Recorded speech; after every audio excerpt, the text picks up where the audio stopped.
When you found an ideas or solutions, it can be an exciting times for you to start a business. Yes, I found this a solution, I found this idea is amazing, and I will share this world to help people with these solutions.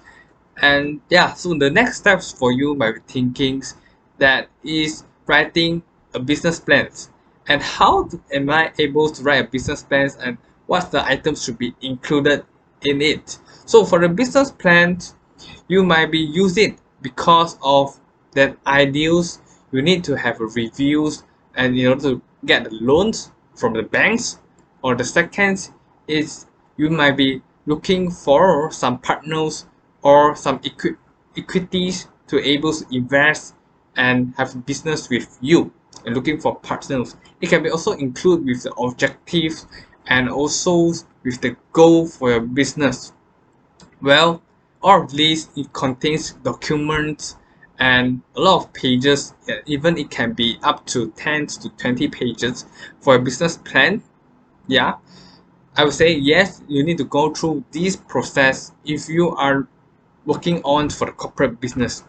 However, if you want to looking for an easy way and very easy steps, you are small business owners and you are looking for an information business, and I will tell you, and these few easy steps that is called value ladders can able to help you, where you can write your own business plan with these value ladders. One graph is enough for you, where you can know your customer journey, you can know that what's the next steps to bring them to your objective, your goal as well. So here's how the value ladders works. Okay, for the x-axis is the price, and the y-axis is the value. When the value increase and the price is going to increase linearly. I would say that linearly. And here's the things that we works. Imagine yourself when you walk on the street and you are going to pitch someone with your solutions or your ideas.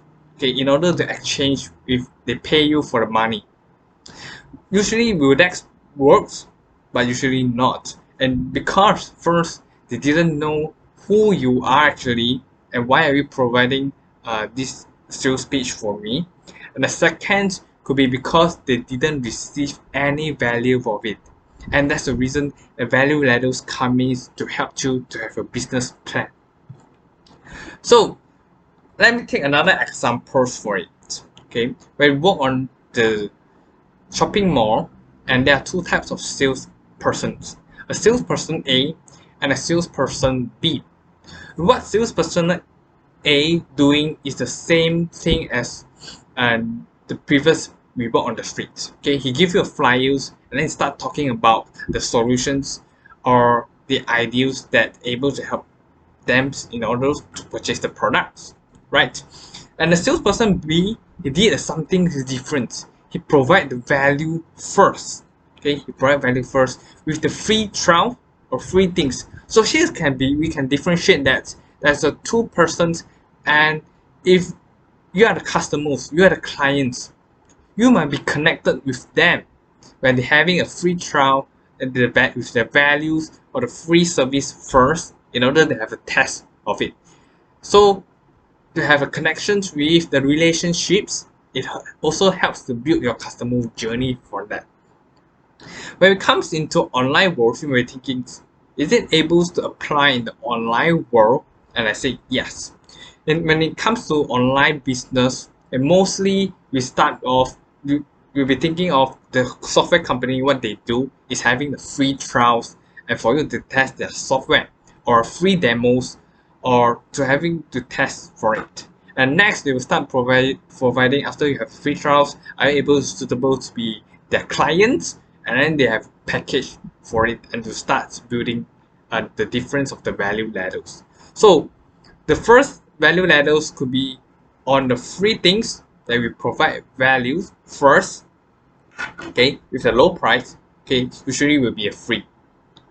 And the second steps is, and your customers is ready to buy for you. They want more about the things. Okay, the free things, it can be in the free PDF, free cheat sheets, free trials, or anything you created for free.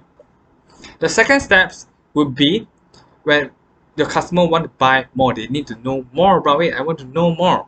And so it could be things that do it yourself. Okay, we provide the things and let your customers to do it for themselves. Okay, we teach them to let them to so that they can do it themselves. It can be a book, okay, for them to read it and they can apply in their life or in their business to help them to grow.